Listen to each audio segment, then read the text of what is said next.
Y vamos viendo lo que... Ok, pura vida. Bueno, Mario, yo creo que en estas últimas semanas, ahora venimos hablando de esto, mi percepción de la política del país ha estado como en crisis, porque creo que estamos en una encrucijada muy particular que creo que por historia del país nunca hemos visto, que es el intento de una continuidad de gobierno. O sea, es como una... Yo ayer estaba hablando con Joel Álvarez, que es un periodista que estuvo con nosotros y ahora cubre mucho Venezuela. Le decía que esto es más como tipo política gringa, que se preocupan por reelección y qué va a pasar en la reelección y cómo vas a estructurar tus planes electorales. Solo que aquí no es el presidente que se puede reelegir, son como sus, ¿verdad?, suplantes de presidencia. Pero me encantaría saber cómo vas leyendo vos ahorita todo lo que está pasando y esta elección tan rara que nos viene. Yo tengo tal vez una visión y una lectura un poquito particular, un poquito distinta a otros análisis que he visto. Creo que primero estamos en un cambio de ciclo político mundial y eso no se puede negar cuando uno ve el estilo de liderazgo del presidente Trump, el estilo de liderazgo del presidente Bukele, figuras como el presidente Milei en Argentina. Ve que estamos entrando a una época de liderazgos personalistas, ¿verdad? Hay una crisis, Pietro. Yo diría que el primer factor que uno tiene que entender trayéndolo a Costa Rica es que tenemos una crisis que arrastramos como por 30 años ya. He pensado mucho cómo describirlo, que es una crisis y indicadores. Bueno, yo he descubierto dos formas de describirlo, de cómo eso afecta a la gente, ¿verdad? Y hay dos, un concepto y un dato. El concepto es que yo creo que para la gente estamos en una crisis de servicios públicos. Eso es lo primero, lo que esperan del Estado, lo primero, pagan sus impuestos a cambio de ciertos, y estamos en una crisis. Todo se nos ha desmejorado. La salud se nos ha desmejorado, seguridad se nos ha desmejorado, etcétera, etcétera. Y lo otro, que también para mí es muy ejemplificativo de este cambio de ciclo político, que me voy al dato, es que en los últimos 30 años el desempleo joven ha sido en promedio 2.6 veces más alto que el promedio de desempleo nacional. Desempleo joven son personas de 15 a 24 años. Esa es la gente que se le va metiendo al padrón cada 4 años, ¿verdad? Y que, ni qué decir, podemos hablar de desempleo femenino y todo, ya podríamos complicarlo más con rural, urbano, y los datos son todavía peores incluso. Pero digamos, ese es el dato. Y yo creo que, entonces, cuando hablamos de institucionalidad o de democracia, lo primero que hay que ver es que la democracia y la institucionalidad se tienen que defender con resultados. Y eso es lo que ha pasado. Que no solo en Costa Rica, de nuevo, es algo... y volviendo al tema de los datos hay. Lo que pasa es que a la gente no le gusta verlos. Ya veníamos con muchos datos de cómo se ha perdido la confianza. Si uno coge el Latinobarómetro desde hace décadas hasta ahora, ve una curva así en confianza. Si uno ve investigaciones que ha hecho el CIEP sobre la confianza en los medios tradicionales, el 73% de la gente no confiaba o no confía en los medios tradicionales. Entonces ya se va dando un quiebre del sistema cuando uno ve, y para mí esto es dramático, cuando uno ve las últimas 3 semanas de la campaña del presidente Trump, lo que se dedicó fue a hablar en podcast. Sí. Se dedicó a hablar en podcast, eliminó de entrevistas a prensa tradicional, que uno en una campaña diría, yo me imagino a los estrategas, algunos estrategas retorciéndose, y el hombre decidió, con otro grupo de estrategas, hablar solo en podcast, y le dio resultado. Hay un tema, y vos lo entendés generacionalmente mucho mejor que yo, porque ya yo estoy afuera, 60% del padrón va a ser de millennials y de generación Z. Es gente que valora la autenticidad, que le hablen mucho como ellos, y que tiene una desconfianza hacia la autoridad y hacia lo que puede representar el gobierno de baja a muy baja. Ese es el contexto en el que estamos. Y de nuevo, esto no me canso de decirlo, no solo en Costa Rica, es un fenómeno global. Pero bueno, nos agarra en Costa Rica y yo he sostenido, hay una concentración excesiva en la figura del presidente Chávez y poco se habla de lo que el presidente Chávez representa. Y ese poco se habla es porque poco conviene a la gente que tiene que hacer autocrítica. Sí, es fascinante.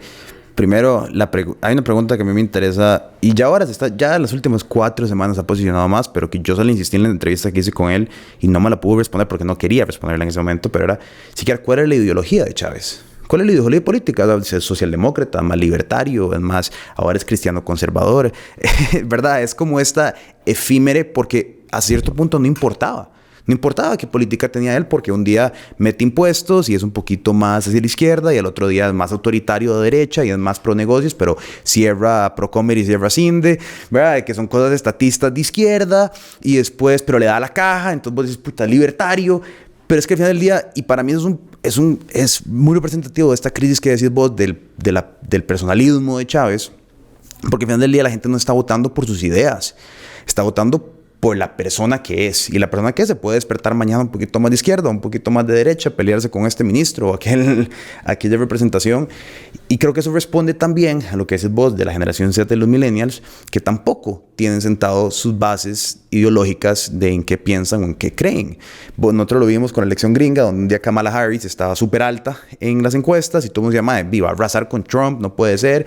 Y un momento a otro Trump empezó a hacer más personalidad bonita hacia la gente y ganó en personalidad, no ganó en política. Ahora que están con los aranceles, es como que es un arancel y ¿por qué? ¿Cómo que me van a meter un arancel de 25% de las compras de Shein? Que todos los carajillos se van a dar cuenta que tienen como 30% de las compras de China van a estar hoy más caras que ayer. 30% de aranceles a los productos de Shein alrededor del mundo. Entonces vos decís, ok, ¿por qué votaste? No saben, nadie sabe por qué está votando. Están votando por la persona, no por las políticas de la persona. Mira, ese tema que tocas es interesantísimo. Yo lo he discutido mucho, porque eso va al tema de los resultados. Al presidente Chávez se le ha criticado mucho, bueno, qué resultados concretos ha dado. Y yo en lo que percibo de las investigaciones que he hecho es que tal vez hemos estado equivocando el análisis.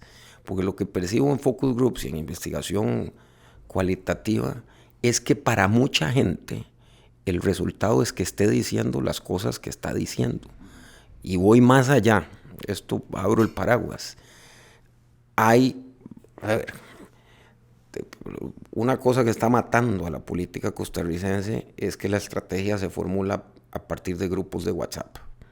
Y esos son burbujas y cajas de resonancia, entonces todos están de acuerdo, ¿verdad?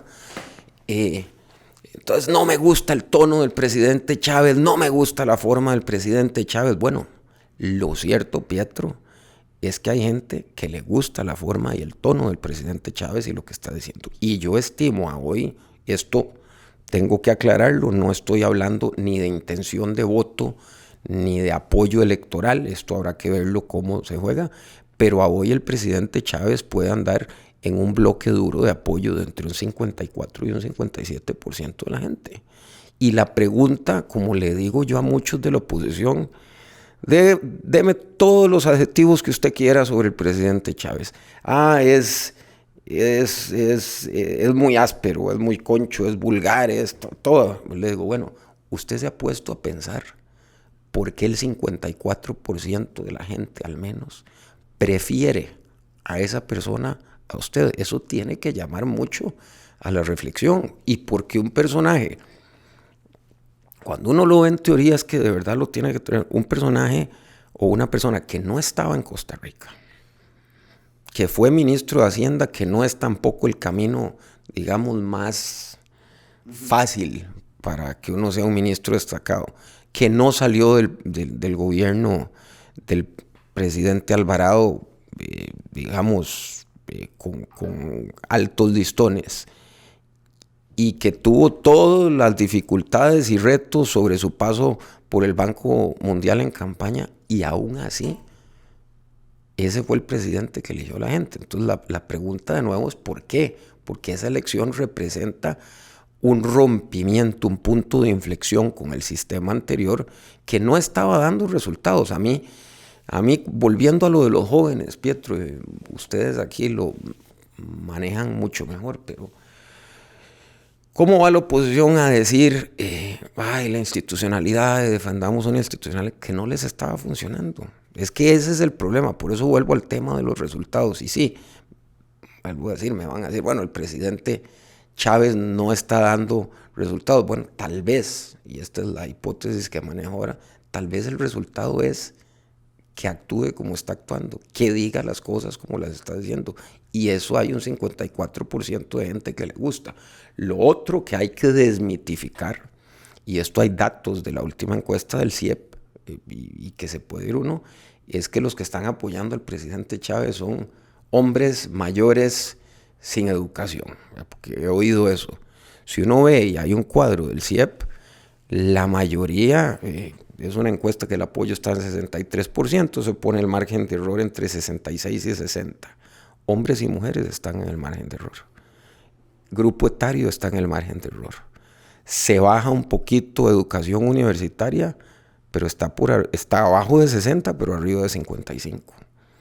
Geográficamente, todos están por arriba, salvo Cartago y Heredia, pero también arriba del 55. Entonces, hay bolsones de apoyo que uno tiene que tratar de entender. Y vamos, eso sí lo que dijiste, vamos a una campaña que va a ser atípica, porque el verdadero adversario de la oposición no va a ser el candidato del oficialismo, van a ser Rodrigo Chávez y Pilar Cisneros, y que son las dos figuras políticas, tendremos que ver las siguientes mediciones, pero son las dos figuras políticas más populares en Costa Rica en este momento. Entonces es una campaña un poquito difícil. Yo lo de la continuidad, bueno, yo creo que todos los partidos que han pasado siempre han tratado de fomentar la continuidad. Lo único es que tenemos un presidente que es muy vocal en cuanto a su proyecto político y después que no tiene partido, que eso sí es diferente, porque eso es una de las ventajas que tiene, se responde a sí mismo y, como he dicho, no tiene nada que perder. Si la apuesta...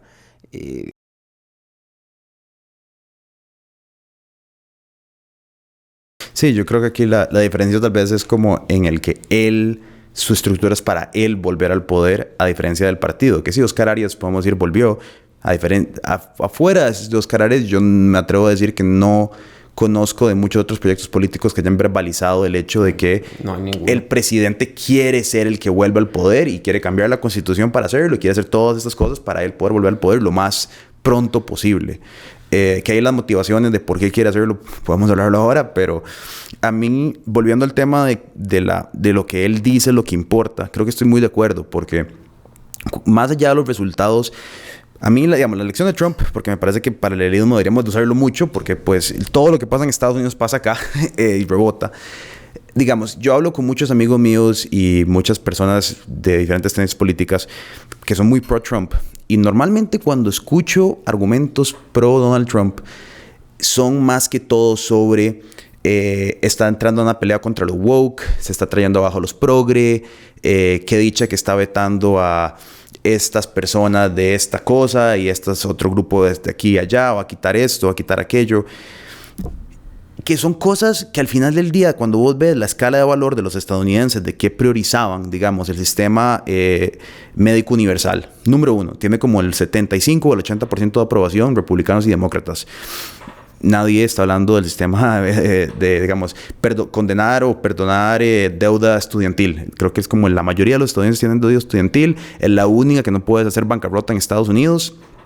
Aprobación enorme, no están hablando de eso tampoco. Cuando ya llegaste a los terceros, cuartos puntos de interés en los gringos, que es como migración, ya ahí sí Donald Trump está hablando de migración, está hablando de control de droga, de ingreso, con control de ingreso de droga al país y demás. Pero realmente lo que la gente está emocionada ahorita es porque Trump está emocionalmente conectando con ellos en puntos de interés que para ellos eran importantes a un nivel emocional. Si no les da un sistema, es casi como que, aunque no les dé un sistema universal de salud, están ok porque se está trayendo abajo los woke y los progres. Y hasta cierto punto, cuando vos decís acá, digamos, esto de Bukele también, y yo lo veo igual, Bukele económicamente no ha sido un buen presidente. Los resultados en El Salvador, o sea, sí, está levantando la economía como proxy del hecho de que es un país más seguro hoy. Pero su gestión económica no ha sido una buena gestión económica. Sin embargo, se está trayendo abajo las maras, encarceló, tiene el silicot, 40,000 presos, etcétera, etcétera. Creo que con Chávez es muy de lo mismo. O sea, realmente si vos ves, el país está hundido en inseguridad. La ministra de Educación nunca presentó una ruta educativa y salió por la puerta de atrás sin haber jamás presentado. La caja, pasamos por 2 ministras de salud y luego la nueva directora de la caja que no ha hecho absolutamente nada por solucionar los problemas, ni las listas de espera, ni nada. Pero bueno, está dándole a la Contralora y la Contralora tenía mucho poder, entonces hay que decir que le está tirando a la Contralora. Y entonces es como, casi que hoy por hoy vale más decir cuál es el problema. Es casi como un periodista, es casi como Pilar en los 90s. Sí, pero te agregaría algo. Uno tiene que ver estas cosas contextualmente. Si uno ve, ahora tocaste el ejemplo de Bukele. ¿Cuál era el gran problema en El Salvador? Seguridad. Y llega una persona que fue exitosa en las 2 alcaldías que tuvo en el tema de seguridad y empata con eso y ahí va. Y me voy a a un caso más dramático, que es Milei en Argentina. Uno veía las investigaciones en Argentina y digo que con mucho grado de razón, los argentinos creían o decían que la causa de todos sus problemas era el Estado. Y en Argentina, de nuevo, creo que es difícil de debatirlo. Es muy difícil debatirlo. Y bueno, llega una persona con una propuesta que básicamente es casi que eliminemos el Estado, bueno, y empata. Cuando uno ve Costa Rica, el contexto de Costa Rica, nosotros habíamos tenido 2 cambios administrados, que fueron las 2 administraciones del PAC. El PAC era un rompimiento, no estoy diciendo que me guste o no me guste el PAC, allá o me disguste o prefiera otro, pero era una válvula de escape del sistema administrado, porque el PAC era un partido institucional, sus presidentes respondían también a esa institucionalidad, a un deseo partidario de continuidad, no personalista, ¿verdad? Entonces su comportamiento también estaba dentro de lo tradicional. ¿Qué es el problema, Petro? Y aquí es por qué yo digo que Rodrigo Chávez es una consecuencia y no una causa. Bueno, ¿a qué se dedicó la oposición durante las 2 administraciones del PAC? A ver cómo metían a la cárcel a los presidentes, a los ministros, renuncias. Lo mismo que veníamos viendo desde el 2002 con don Otón Solís, ¿verdad? Porque es una forma. Pero esa forma de hacer política que inicia don Otón y que adoptan también en Liberación cuando les toca hacer oposición y que hemos seguido viendo, pero digamos, quedémonos hasta lo del PAC, lo que hizo fue radicalizar la necesidad de cambio. Que esto es lo que podemos llamar el establishment político no ha entendido. Ellos mismos han sido los culpables de pintarse como ineficaces, ineficientes, corruptos, ellos mismos. No fue Rodrigo. Rodrigo Chávez llegó a cosechar lo que ellos mismos tenían 30 años de estar sembrando. Entonces, vos que estás en comunicación, machacás una idea, 30 años, ¿y qué acaban haciendo con el PAC? Todos son lo mismo. Tenemos que buscar una alternativa todavía de cambio mayor, porque eso es lo que han hecho. Y yo he sido muy crítico de eso, porque veo que la narrativa, es complicado cuando lo digo así, pero lo voy a decir. Si quitamos la forma en que el presidente habla las cosas, en los temas tiene mucha razón, en los temas que toca. Yo veo las conferencias de prensa de los miércoles y digo, bueno, concentrémonos en el fondo. Hay muchos temas, no todos, pero hay muchísimos temas en los que tiene razón. Y vuelvo, hay una crisis de los servicios públicos, hay una crisis de los servicios del Poder Judicial, hay una crisis en la caja. Las soluciones tal vez no esté de acuerdo en la mayoría o en muchas, pero sí hay un diagnóstico que es correcto. Y del lado de la oposición, no hay alternativa. La alternativa es sigamos como estamos. Entonces, cuando se dan esos contextos, Pietro, es muy complicado, especialmente, y ahora tocaste el caso de Trump, cuando tenés comunicadores muy efectivos, muy disciplinados, porque hay que reconocérselo, y dos que tienen algún grado de no sé cómo decirlo, pero no les importa lo que estén preguntando. Ahora me lo dijiste, le pregunté, contestan lo que quieren. Uno oye una conferencia de prensa del presidente Trump y no dice nada. A las preguntas complicadas no dice nada. Básicamente el fondo es, yo no estoy de acuerdo con lo que usted me está diciendo, sin ningún fundamento. Hay una anécdota de uno de sus secretarios de prensa, de Anthony Scaramucci, que dice que, no sé, la cifra que tenía que decir era 60% y en la conferencia dijo 90%. Y cuando sale de la conferencia le cuestionan que por qué dijo 90 en lugar de 60 y que la respuesta del presidente Trump fue porque sonaba mejor. Ya, nada más. O sea, entonces, y yo creo que también hay un error, Pietro, de que la respuesta narrativa o la contranarrativa no existe, y entonces lo único que hacen es atacarlo y más bien validarle la narrativa, y tienen el efecto Streisand de subirle y subirle y subirle, y el presidente está solo.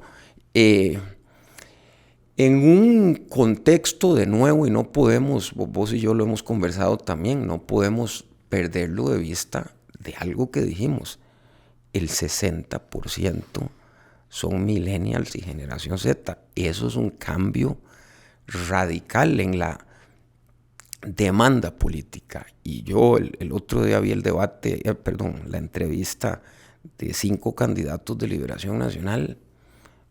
Es un discurso de siempre. O sea, podemos irnos 4 años más atrás, cambian las caras, pero el fondo es el mismo. 8 años más atrás, cambian las caras, el discurso es el mismo.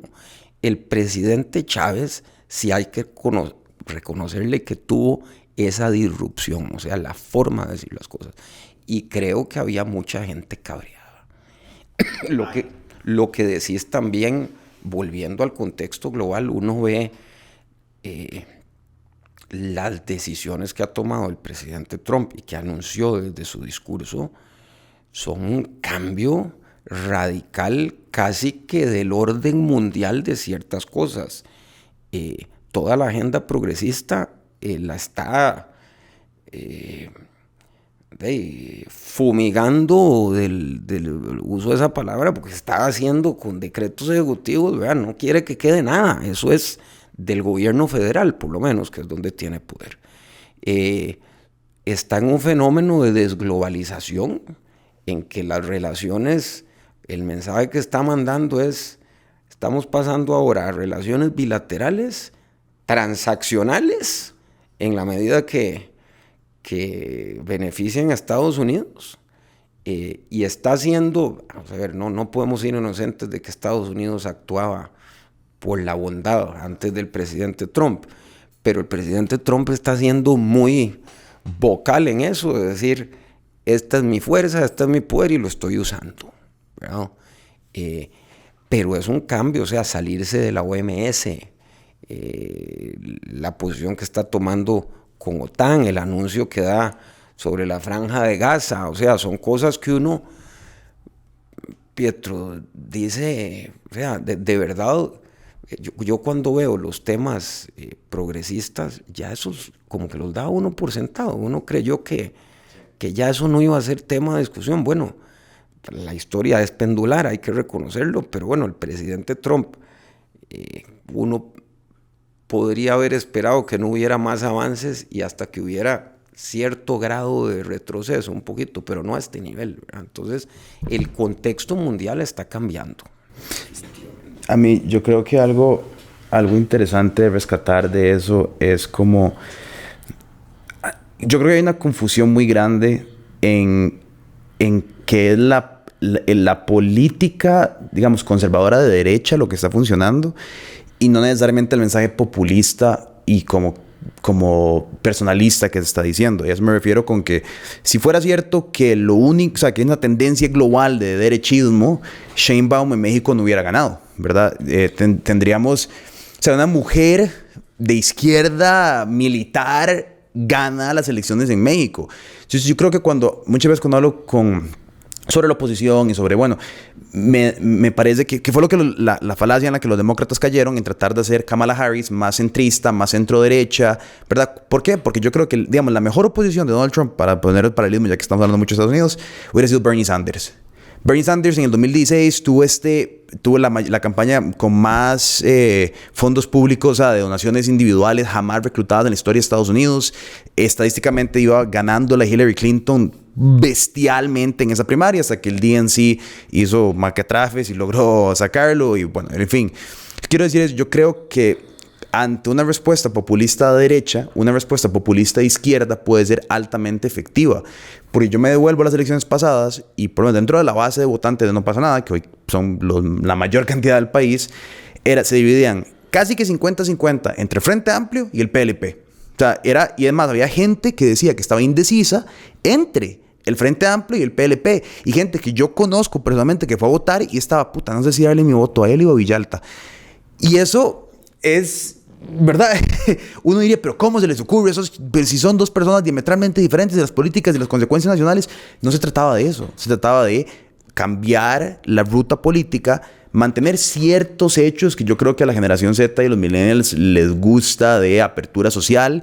Y el debate económico de que si iban a ser más estadistas o menos estadistas era como casi que secundario a los efectos de la elección, porque era más importante que fueran entidades personalistas que les hablaran a sus quejas. Y sus quejas, que Villalta y él y los dos hablaban, es muy a lo mismo que Rodrigo Chávez criticaba. El Estado no funciona, la caja hay que reformarla, ¿verdad? El sistema de pensiones no sirve, etcétera, etcétera. Ahora, la metodología de cómo iban a arreglar esos problemas, puta madre, eso contame 6 meses adentro de gobierno, quedó Villalta, quedó Eli. Pero yo quiero que me digas que el sistema no sirve. Yo quiero que aceptes que ustedes me están defraudando a mí. Ahí estás, creo que captaste, Pietro, ¿te acordás la última vez que hablamos que yo te decía que había 3 motivaciones de voto, por lo menos que yo he considerado, que son esperanza, miedo, castigo? Y ahí acabas de dar, yo creo que en el clavo en cuanto a la psiquis del votante. Es un castigo, lo estoy castigando. Y a eso que dijiste, como usted no me lo acepta, ¿verdad? Como usted no me lo está aceptando y no me lo va a aceptar, y el discurso más bien es, Pietro, ahora el otro es un ejercicio de poner los primeros productos de comunicación de los precandidatos. Se comunican como si estuviéramos en 1980. O sea, es el mismo, la foto de un candidato y un eslogan ahí bonito que no dice nada, como decía don Armando Vargas, son esos eslogans de arriba y adelante, de que no dice nada, arriba y adelante, ¿verdad? Pero ahí lo diste, es un castigo, y como usted no me lo aceptó, lo estoy castigando. Y por eso es que una figura como Rodrigo Chávez, que le da tan duro al sistema, se convierte en la voz de un montón de gente que no lo tiene. Hay mucha gente, Pietro, que no ha entendido el cambio que estamos viviendo. Los medios, o sea, lo pongo el otro día, los medios tradicionales creyeron que que sobrevivir en este ecosistema informativo nuevo era, cojo los periódicos, pasar su edición impresa a versión web, y que eso era. No han entendido la dinámica, por qué los podcasts, por qué cuánto dura un video. El otro día yo veía un video de un precandidato explicando, y lo que puso me llamó mucho la atención, porque era un posteo de Facebook largo tratando de aclarar una entrevista que remitía a la entrevista, y los primeros 10 segundos del video al que él remitía era la pregunta que le estaba haciendo el periodista, y después venía su aclaración. Entonces yo decía, cuando uno tiene claro que los números es que la gente, si acaso llega a 10 segundos del video, salvo que sea un podcast que le interese, porque eso es lo que hay que entender, ¿verdad? Pero en un video de esos llegas a 10 segundos quiero aclarar esto, y me mandan a un video que más bien reafirma lo que quiero aclarar. Entonces, yo creo que hay una falta de entendimiento, Pietro, del contexto en que estamos. Lo que dijiste ahora de Trump, pero podemos hablar de Bukele, pero trayéndolo ahora, hasta hay una falta de entendimiento de algo tan básico como con lo que empezamos. ¿Qué le interesa a los millennials y qué le interesa a la generación Z? Porque no es lo mismo que el Silent Generation, no es lo mismo que los baby boomers, no es lo mismo que mi generación. O sea, obviamente estamos hablando como muy tajante, hay overlaps, ¿verdad? Ahí, pero como generación que les interesa, y eso y vos que has hablado con políticos, si vos ves eso está ausente, es una política desde la oferta.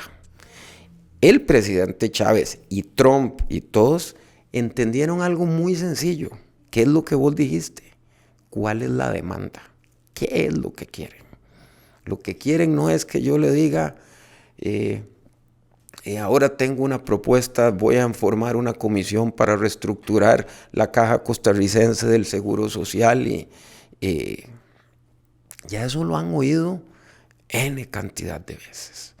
Ahora se da un caso, que para mí es el tema de las pensiones de lujo. Eso es un abuso del sistema. Partamos de eso. Es un exceso que no se debió haber dado. Es un glitch del Matrix, ¿verdad? Pero no se debió haber dado. El sistema institucional nunca lo corrigió y probablemente ya no lo pueda corregir, ¿verdad? Pero el presidente llega y dice, voy a hacer algo. ¿Cuál va a ser el resultado en comunicación de eso? Probablemente la sala o la asamblea diga, no se lo vamos a aprobar porque eso es inconstitucional. O acabe en la sala cuarta diciendo que no se puede porque es retroactivo. Entonces, el resultado en la narrativa es un presidente que trató de hacer algo versus un sistema institucional incapaz de corregir un abuso. Que es un abuso. O sea, ¿verdad? Lo otro, hey, Pietro, si uno ve los datos, no me quiero poner muy técnico, entonces voy a tratar los datos de la deuda pública y cuánto se va del presupuesto en pagar intereses.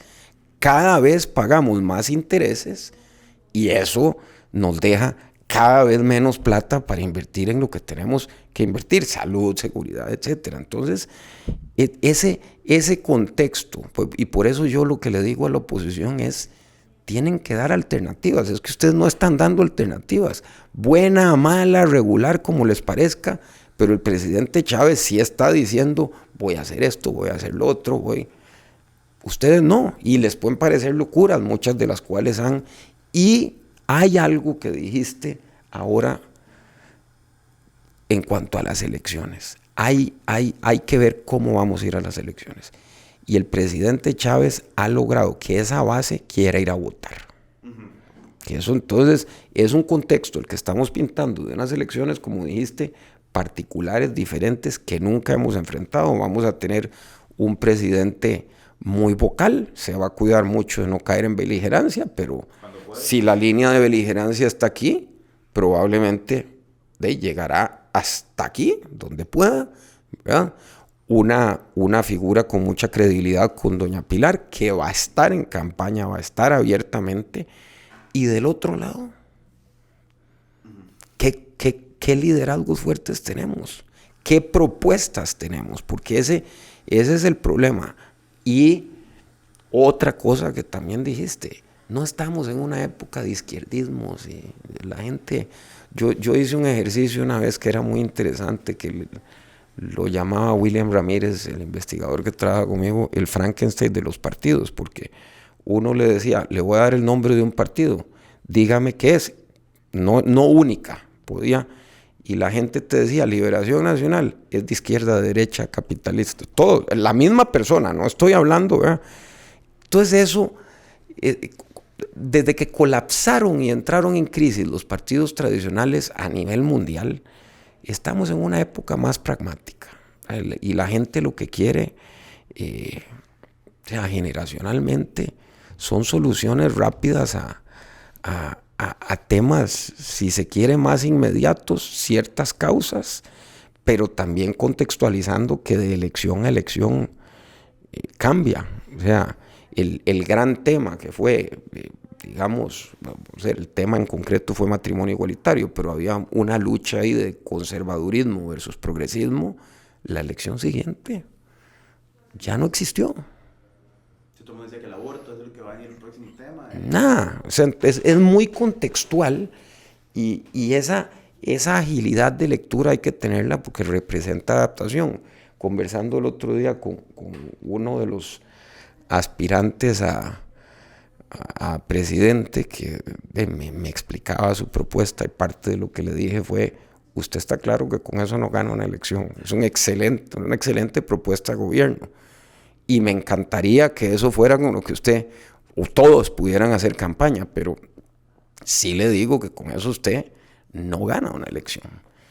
Y es complicado. Del lado positivo, creo que también estos cambios de ciclo político tenemos que entenderlos como algo que ocurre en la vida. No es la primera vez que nos pasa en el mundo ni en Costa Rica, y en nosotros está ver cómo los administramos, ¿verdad? Y ahí sí hay una evangelización que pasa, Pietro, también estos medios, estos formatos, porque hay que llegarle, y de lo que dijiste, porque comparto con vos, yo estaba muy resfriado, no de conversar de política, porque eso lo hago diariamente, pero de hacer investigación, y ya también dije, ya estamos a un año, hay que tomar lo que cada uno puede aportar, y bueno, estas conversaciones son muy valiosas, creo. Contame cómo ves que se va formando. Si entendemos muy bien que va a ser un tiquete Laura Fernández, Mauricio Batalla, Laura Fernández.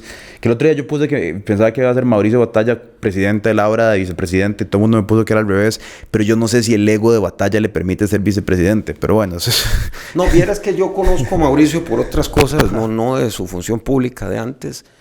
No es como la gente lo... No, si pensás que se aceptaría la vicepresidencia para... Sí, claro.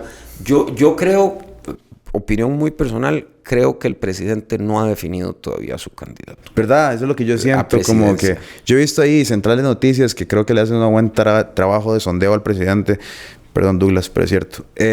Donde el mae le pone como: ¿quién prefiere? ¿A Laura Batalla o Laura Fernández o Mauricio Batalla? ¿A este o el otro? ¿A este o el otro? Yo creo que Andrea ahora, después de las estructuras paralelas, puede estar considerando un trato de inmunidad si se tira presidente o algo por el estilo. Pero sí me interesa ver, digamos, del lado de la oposición, ¿verdad? Creo que está el PUSC, que las elecciones pasadas, pues, fue mantequilla. De doña Linet, muy buena nota, pero no era presidenciable. Yo creo que Eli perdió todo su capital político que tenía por completo. El Frente Amplio, si no es alrededor de una figura de Villalta, no sé, o sea, si tirara un Ariel Robles o algo por el estilo, pero no creo que, no sé. Y después tenés a...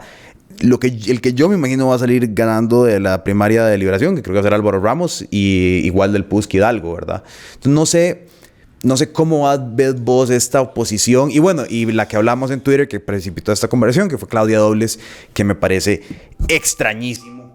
Mira, es una muy buena pregunta para ir armando el mapa. Primero, el oficialismo. El oficialismo, yo creo que el presidente todavía no ha definido la fórmula. El presidente juega con la incertidumbre, es bueno en eso, ¿verdad? Salieron algunas figuras que estoy seguro que algunas lo que hicieron fue aprovechar para salir. Sí, como Ana Caterina Müller, yo creo que digamos, se salió porque... Pero le ha servido al presidente para dejar en el ambiente si es que van para diputados o no. Estoy seguro que el presidente del INDER probablemente vaya para diputado. Creo que Francisco Gamboa podría si la fórmula es Laura Fernández, creo que Francisco Gamboa probablemente iría en la fórmula presidencial. Es una figura cercana al empresariado y creo que el presidente está buscando alguna figura cercana al empresariado que le, digamos, que le logre suavizar y acercar con el sector. Podría ser Francisco, podría ser otra, pero creo que habrá una. Y Francisco podría ir. Mauricio y Laura, creo que si es una figura externa, serían los vicepresidentes. Y si al final el presidente se decide por una figura salida de su gobierno, creo que va a ser Laura, sin ninguna duda para mí. Porque creo que el presidente está buscando gente muy comprometida con su proyecto político. Y creo que ese va a ser el requisito 1, 2, 3. Entonces, por ahí veo. Del Frente Amplio, el problema del Frente Amplio es que son muy coherentes, son una fracción muy disciplinada, pero les cuesta crecer más allá de su base porque son muy apegados a su ideología, a su doctrina, y les cuesta ver el pragmatismo de que las cosas no son. Entonces tiene una diputada como Rocío Alfaro que le admiro la consecuencia con lo que piensa, pero de que definitivamente yo no sé cómo una diputada que piensa así es diputada, ¿verdad? De acuerdo. El PAC, como intercambiábamos en Twitter, yo creo que la apuesta de Claudia Dobles como candidata es una apuesta para recuperar el voto más PAC que puedan y lograr tener, ojalá, unas 3 o 4 diputaciones. Eso le estarían apostando a voto urbano de San José y Heredia.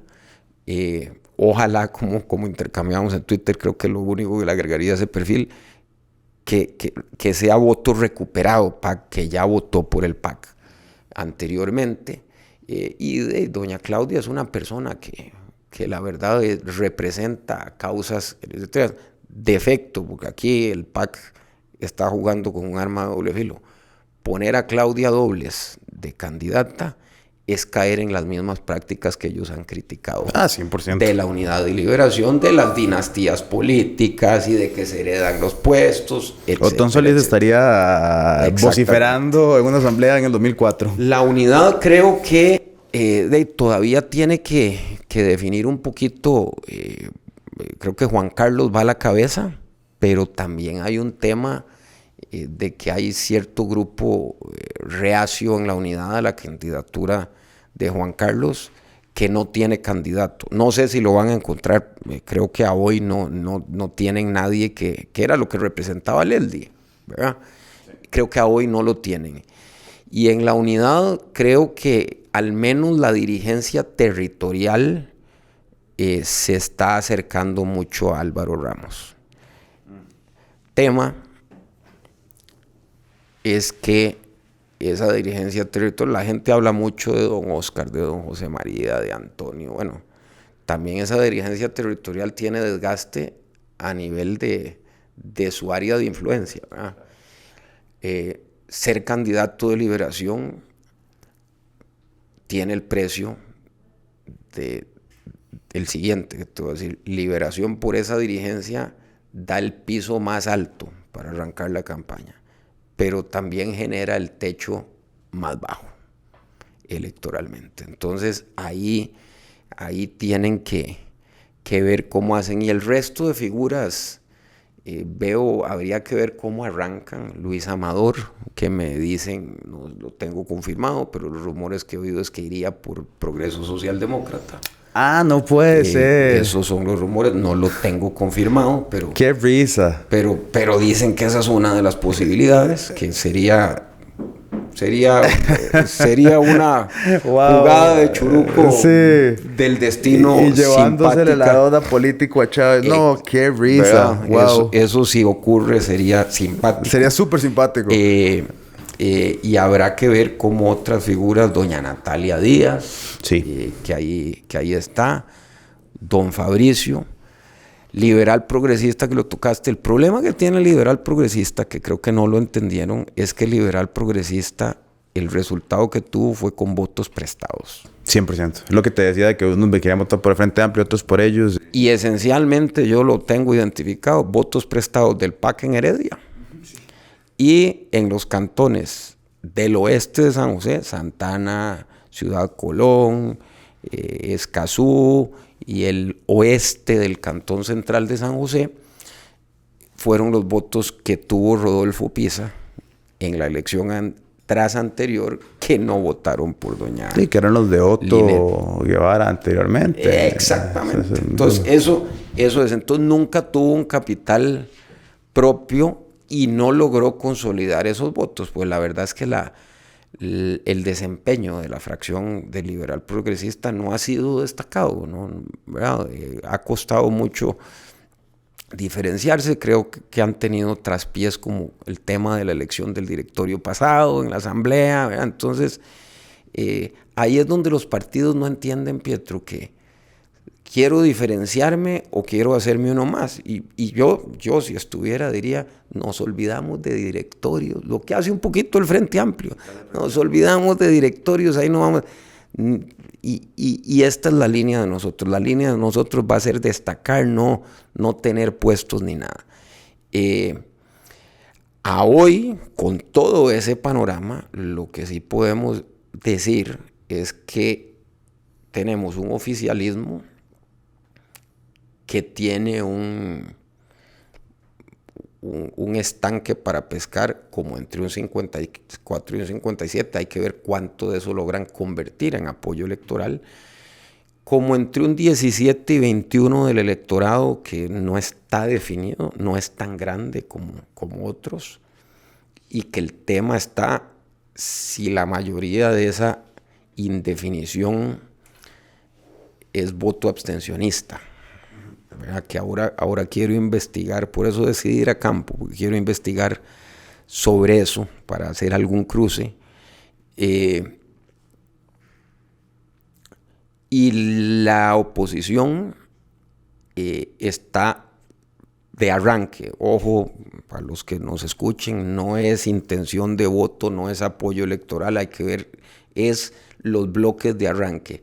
La oposición está como entre un 24 y un 28, repartido entre todos los que dijimos. Entonces, es una elección muy particular, ¿verdad? Porque se ve de verdad una polarización muy grande, y hay que ver si el tema del financiamiento va a afectar al gobierno o no lo va a afectar. Hay muchas cosas en juego.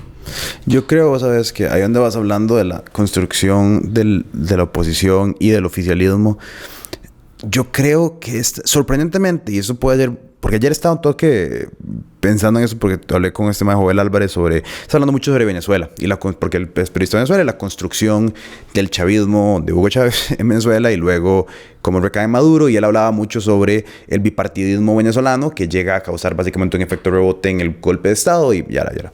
Yo quedé un toque como consternado, diciendo como, puta, esto es fatalista, mae. Pero realmente, como se dibuja todo, yo te diría que inclusive veo la posibilidad de que una campaña bien montada podría ganar estrepitosamente encima del oficialismo. Y te digo por qué.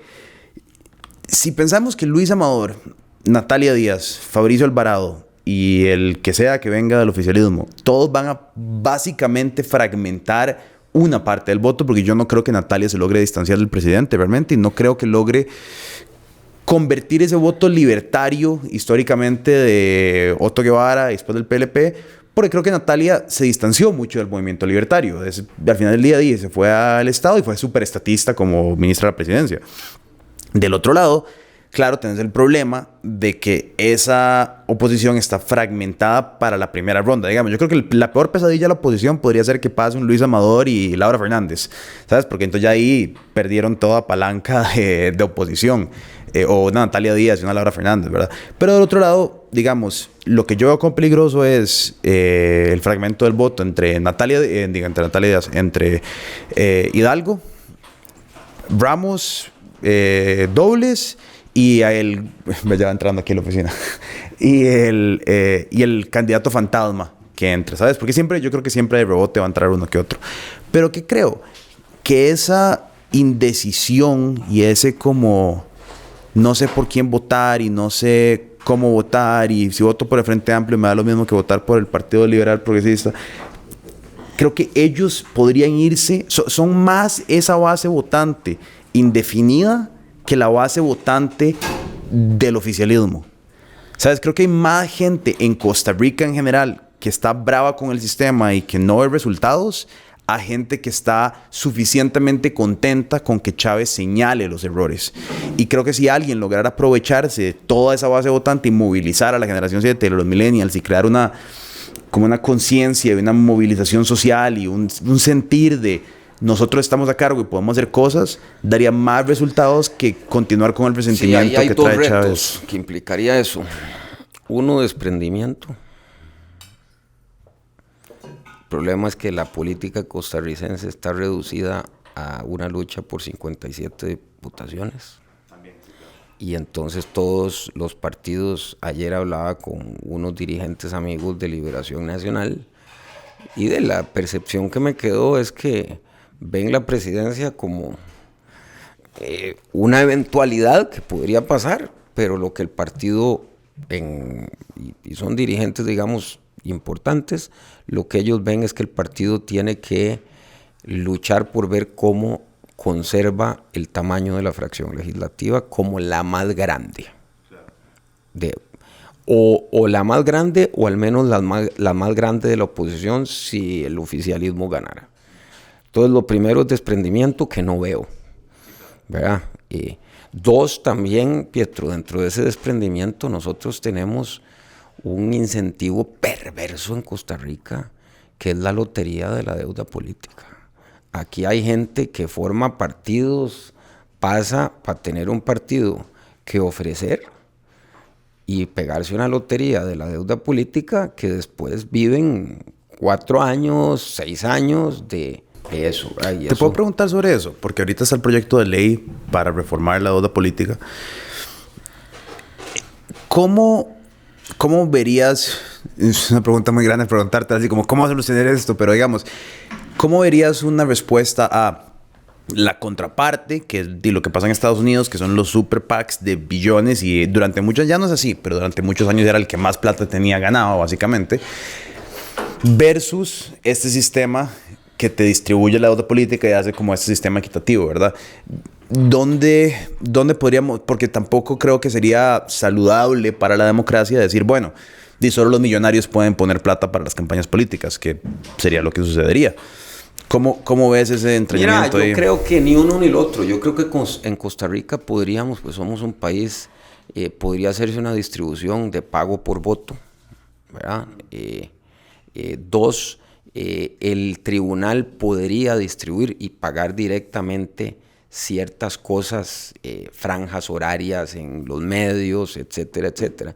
Y lo otro es que creo que el tribunal, Pietro, se tiene que poner, ahí sí, ejercer un control todavía mayor de ciertos gastos que son, o sea, claro, clubes. Entonces, el club en tal cantón, y resulta que el alquiler es por $2,000. En un área donde ninguna, ¿verdad? Entonces, aquí también hay un negocio que creo que el tema es cómo desde el tribunal se pueden, y lo otro es que quitar eso de que lo que no gastó se le queda para que gaste, porque ahí uno solucionaría un montón de cosas, que es, y el otro elemento que te iba a decir, aparte del desprendimiento, es que requiere estrategia. Y eso es lo que más complicado veo, porque veo que la estrategia de la oposición está basada en una reacción hepática al presidente en función de me gusta, no me gusta, me cae bien o no. Y ya esto es complicado lo que te voy a decir, pero no de lo que es, sino de lo que ellos quisieran que fueran. No me agradecen que yo todo lo que ha hecho Liberación o la Unidad por el País, o sea, yo hablaba con eso el otro día con alguien que yo le decía, mae, ¿cómo vas a seguir diciéndole a una generación que ya hasta los abuelos se le murieron, que eran los hijos que pelearon en la guerra sobre la guerra? Seguir hablando sobre... ¿Querés ver lo más dramático? Si vos pones desde la generación del 48 a los que están controlando ahora el padrón, los millennials y la generación Z son los bisnietos y tataranietos de la generación del 48. Y entonces, siguen hablando de los logros y puta, a ver, yo no estoy diciendo que no sean logros que recalcar, por supuesto. Pero eso es como estar... O sea, ya para el equivalente es como hablar de Juanito Mora. Bueno, yo siempre pongo el ejemplo que es simpático lo digas, porque yo siempre digo que es como para que a mí me hablen de don Cleto González o de don Ricardo Jiménez. O sea, ya... Fíjate que yo siempre pongo el ejemplo. A una mujer millennial o de la generación Z va a venir un partido a decirles que tiene que agradecerme, voy a citar las palabras como lo dicen, porque lo han hecho hasta en su publicidad, porque le dimos el voto a la mujer. Aparte de que es grotesco, que le dimos el voto, o sea, como le dimos, eso suena como un regalo, era un derecho, o sea, luchamos porque se reconociera un derecho. Pero una mujer a hoy ya nació con el voto, o sea, es parte de su vida, votar no es un... Y esa parte, por eso digo, es que requiere mucha estrategia. Y si vos ves, cojo las campañas de liberación, porque siempre tienen el mismo patrón. Empiezan pescando, pesca de arrastre, ¿verdad? Todo. Entonces hacen una campaña que no dice nada, candidatos que no tienen posición de nada, entonces son posiciones así. Ya después se les estrechan los números y la campaña la tienen que cambiar y entonces dicen hay que irnos al voto verde. Y vuelven entonces, y si vos lo ves, es el patrón que siguen las campañas de liberación. Es exactamente, pasó con don Johnny, pasó con don Antonio, pasó con don José María. Las últimas 3 campañas han sido así, no, hagamos una campaña muy amplia, pero es a candidatos que no toman posición. En la campaña de don Fabricio contra don Carlos, yo tengo que reconocer algo. Fueron los únicos 2 que tuvieron posiciones claras sobre el tema que había, sobre matrimonio igualitario. Uno que no y otro que sí, pero fueron los únicos 2 que tuvieron posiciones claras. El resto... Me acuerdo de aquella entrevista famosísima de Santi, que decía, que le sacaban el clip donde decía que él estaba en contra del matrimonio igualitario y después le preguntaban y decía que sí. Y yo decía, mae, ¿pero qué está haciendo este mae sin poder responder una pregunta básica de si estás a favor, estás en contra de esta hora y comete las consecuencias que conlleve eso? Porque no estás en la época del bipartidismo. Lo dijiste ahora cuando hiciste el mapeo y la segregación de candidaturas y de sectores. Bueno, tengo que escoger, ahora sí tengo que escoger cómo constituir mi coalición electoral y no va a poder ser con todos porque es imposible, ¿verdad? Y eso, por eso te digo, aquí yo lo difícil de lo que dijiste que veo es que requiere desprendimiento y estrategia y no veo que haya ninguna, porque ninguno quiere desprenderse de las diputaciones, porque además las diputaciones implican deuda política también. No solo la presidencia, ¿verdad? Entonces, ahí hay un... Y es impresionante porque yo lo veo al revés. Yo creo que más bien si vos construís capital político a raíz de un movimiento popular como lo hizo Donald Trump, al final tu empuje desde la presidencia, que sí está bien, está dividido en 3 poderes y demás, tiene mucho más autoridad que conseguir diputaciones, ¿sabes? Porque quiero decir, Donald Trump al final llega a la Casa Blanca con un mandato. Y él ganó una mini mayoría en el Senado y una mini mayoría en el... No es que tiene... La gente lo describe como que es un rey completo. No, tiene unas mini mayorías que si se le van 1 o 2, pierde. Pero ¿qué es lo que tiene? Un mandato popular innegable donde la mayor cantidad de la población dijo, yo estoy con él. Y nadie se atreve a cuestionarle eso porque sí tiene un mandato popular innegable. A diferencia, digamos, de Chávez hoy, que cree que tiene un mandato popular innegable, que no es cierto. Ganó con la menor cantidad de voto popular en la historia del país. Ahora está tratando de construir un mandato popular. Pero yo creo que puede haber otro mandato popular que surge en estas elecciones. Sí, te voy a decir dónde veo el otro problema. Que ahora que hiciste lo de Trump, que es la analogía, y lo veo aquí trasladado al país, Trump tiene un proyecto político de largo plazo. Sí. Chávez tiene un proyecto político de largo plazo. ¿Pueden salir o no pueden salir? El proyecto político de los demócratas y, ojo, porque tengo que decirlo así, de los republicanos con los demócratas, porque el partido republicano de hoy, de Trump, no es el partido republicano de hace 12 años, 15 años, ¿verdad? Si uno ve el establishment republicano de hace 12, 15 años, estaba con Biden, ¿verdad? El proyecto político de ese establishment era quitar a Trump. Y aquí el único proyecto político que tiene la oposición es que el oficialismo no gane. Entonces, cuando vas viendo eso, Pietro, y lo hemos hablado, no en el caso concreto, pero hemos hablado a nivel estratégico, vos y yo, es que ves que hay uno que tiene estrategia buena, mala, regular, y los otros no tienen estrategia, porque ya solo eso lo que hace es lo que estamos viendo, que se definan en función del presidente, que las campañas sean hablar del presidente. Es esa diferencia que te digo, de que uno está viendo, puede salirle o no, yo no digo que el presidente le vaya a salir, puede ser que pierda las elecciones, pero el presidente está viendo más allá, está viendo a 8 años, ¿verdad? Cómo tiene 38 diputados, reforma la Constitución, probablemente acorta el tiempo para poder ser reelecto, cosas de ese tipo. Y estos, de este lado, lo único que están viendo es cómo hago para que él pierda. Entonces, eso estratégicamente, decía un conocido mío que la dirección determina el destino, por más que suene tonto, pero si quiero ir allá, tengo que irme para allá. Si hago así, no voy a llegar allá, voy a llegar al lado opuesto. Y eso sí es una diferencia radical que estamos viendo. Sí, yo no sé cómo...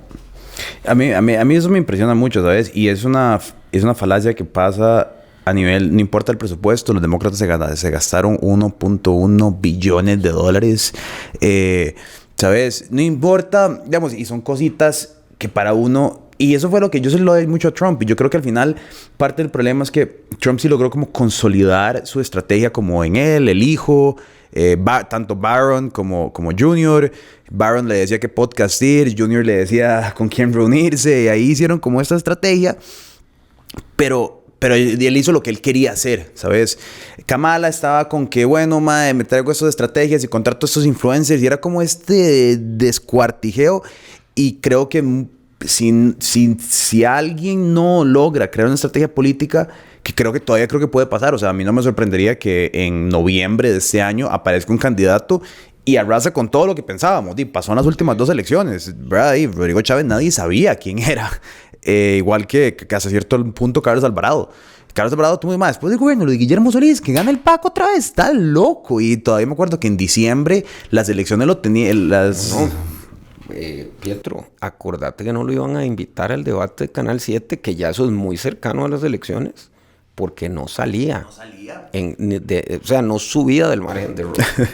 Entonces, ¿verdad? Pero sí me tiene muy interesado. Yo la verdad, como te digo, creo que más allá de quién gana las elecciones, que sí creo que estas elecciones tienen un peso particular, porque estamos hablando de reformas a la Constitución, que es básicamente crear un nuevo Costa Rica, que están como sobre el juego de la mesa. Me interesa saber si vamos a ver un entendimiento de qué es lo que está pasando o no, ¿sabes? Porque si los países se miden en décadas y no periodos de 4 años, esto puede significar que ya llegamos al fin completo de los ciclos políticos de lo que era el bipartidismo y ahora van a entrar nuevas figuras políticas a cambiar, o lo que sea que va a ser la nueva democracia costarricense, o un mix, ¿verdad? Si lo logran entender. Pero de hoy, como está hoy montado, yo creo que las cartas están tiradas. Depende de si se logra montar un reflejo. Y a mí me parecería balanceado que de la izquierda o el progresismo aparezca una figura que contrarreste ¿verdad? El conservadurismo y tengamos fuerzas políticas opuestas. Y me parece que es lo que hace que la democracia sea saludable. Pero si no, creo que nada más hay una persona que va a lograr mandar el discurso político de aquí que se muere, y Rodrigo Chávez, o sea. Sí, yo no creo que, vamos a ver, Costa Rica, a pesar de lo que se diga, yo sí creo que tiene una institucionalidad con todos los defectos que podamos decirle, pero todavía tiene una institucionalidad que se sostiene. 2, creo que por el sistema de elección de diputados que tenemos, llegarle a 38 diputados es es bien difícil. O sea, tendría que ser de verdad de ya una victoria. O sea, incluso yo hacía los números, incluso ganando con el 65% de los votos, para ponerle un número, es muy difícil que uno le llegue a 38. Ahí lo que pasa es que sí puede que uno quede, digamos, en 31, 32, ¿verdad? Para ponerle un número. Y hay diputados, sobre todo de los partidos cristianos, o llamados cristianos, que son muy transaccionales. Entonces ahí es donde sí empieza a jugar lo que vos... Y transaccionales no lo digo en el mal sentido, ¿verdad? Son transaccionales por sus posiciones. Entonces ahí es, Pietro, donde ya bajándonos al nivel legislativo, ahí sí es donde uno puede empezar a ver alianzas de bloques con ciertos temas para llevar adelante reformas. Entonces... llegarle a 40, 38, como ha dicho el presidente, yo lo veo, o sea, tendría de verdad que ser un triunfo, porque tenemos un sistema de elección de diputados que creo que hay que cuidar, porque eso nos balancea. Yo lo que sí considero es que la institucionalidad tiene que defenderse de una manera distinta. No por el presidente, no lo digo por Rodrigo Chávez, porque sí hay una crisis. Y la institucionalidad, llamo a esto partidos políticos, llamo cámaras empresariales, sindicatos, medios, burocracia, tienen que empezar a dar resultados. O sea, hay que empezar a dar resultados. Vos aquí tenés un esfuerzo de muchos años de que si no da resultados, ¿verdad? Y como todo. Y estábamos, eso sí hay que reconocerlo, desde antes de la llegada del presidente Chávez, como en una zona de confort. El país no hacía transformaciones que requería. El otro día lo decía en una entrevista con un colega tuyo, decía, ¿cómo es posible que nosotros no tengamos la mejor infraestructura turística de la región? No me estoy poniendo muy ambicioso, pero los mejores aeropuertos. 100%. Han hecho un esfuerzo enorme con el aeropuerto Santa María, pero es a brincos y saltos que lo damos. Nuestras carreteras, o sea, la 27 debería estar ampliada. La ruta, la 32, estamos hablando de la ruta a nuestro principal puerto de exportación. Y ahí andamos que expropiaciones, ¿verdad? Que no se puede avanzar en esto, que no se puede avanzar en lo otro. La carretera San Carlos lleva de no sé cuántos años. Es que de verdad hemos estado y a nadie le importa. En Costa Rica es un país que no pasaba nada. Rodrigo Chávez, y eso es lo que yo creo a nivel de narrativa, lo que causó es que empezara a pasar algo. Bueno, malo, regular, eso es otra cosa, pero movió las ramas y pasó algo. Eso para efectos de la campaña, que lo hablábamos ahora, creo, antes de empezar, pero lo que hay que entender, y creo que coincidiste conmigo, es que el candidato del oficialismo, sin estar en la papeleta, es el presidente. Sí. Y eso, 100%. ¿Verdad?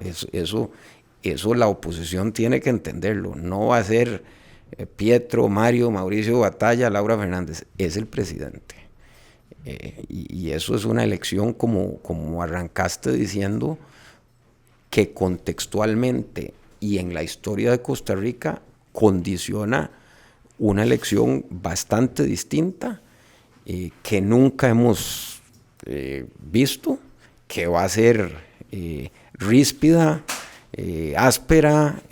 Yo me espero, ojalá me equivoque en esto que te voy a decir, espero la campaña más violenta, sucia que hayamos podido ver. Yo con algunos añitos más que vos, pero creo que eso vamos a coincidir, no vamos a ver. Y eso que hemos visto campañas ¿verdad? Feas. Creo que esta va a romper todos los parámetros. Yo creo que va a ser lo más... Es lo que te digo, creo que tan americanizados nos hemos vuelto en Costa Rica que creo que esta elección va a ser lo más parecido a una elección gringa que hemos tenido, ¿sabes? Los gringos con sus attacks y sus formas de hablar y sus formas directas de, ¿verdad? Y que no me digan que eso viene de Trump, no, eso viene de toda la vida, los gringos han hecho eso. Y es yo creo que es eso, es como una reelección de un candidato estadounidense con ver si un incumbent puede venir y sacarle la elección.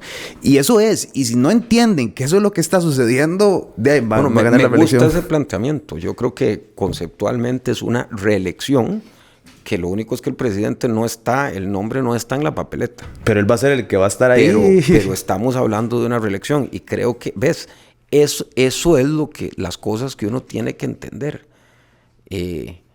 Entonces, no enfocarse en que el secretario general esté pidiendo al Tribunal Supremo de Elecciones que investigue la reunión de Marco Rubio con dos personas que son particulares, podrán tener aspiraciones, pero son particulares. ¿Y a quién le importa? O sea, digo, concentrate, si quieres concentrar en no sé, que el presidente tiene investigaciones con fiscales desde hace 4 años.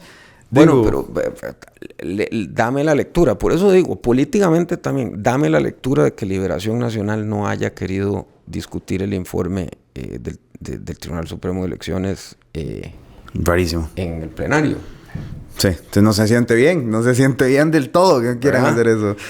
¿Cómo vendrá el informe sobre Liberación Nacional? Ahí es donde empieza uno a ver que también entonces se aplana la cancha, ¿verdad? También para el presidente. Entonces es una elección muy particular.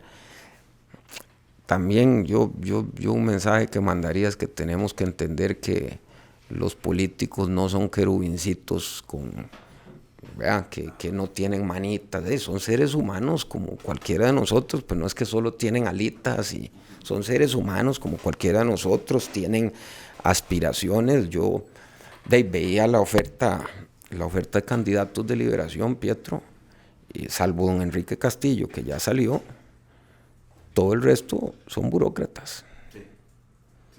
Son burócratas. No hay ninguno ahí de que tenga que pagar planillas, hacer un esfuerzo, entienda lo que es de lo difícil de Costa Rica, de poner un emprendimiento, de por qué vamos en todos los índices de cost of doing business, altísimo nuestro costo, y eso define mucho, porque la gente tampoco se mete en política.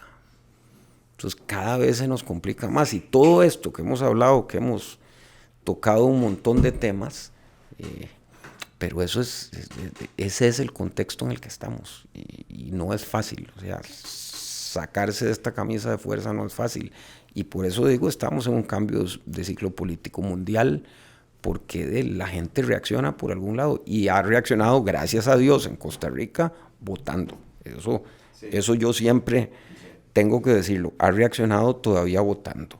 Del lado, el otro día también, ayer lo decía, porque me decía, el presidente lo que quiere es irse de diputado, porque quiere. Le digo, bueno, voy a dar un contraargumento, no es que esté a favor, pero el presidente lo que ha sugerido es que va a proponer su voto. La gente verá si vota o no. Por eso es que yo digo, presente una alternativa para que no voten por él, pero el problema es que usted mismo está haciendo que la gente vote por él. Y ahí está lo complicado.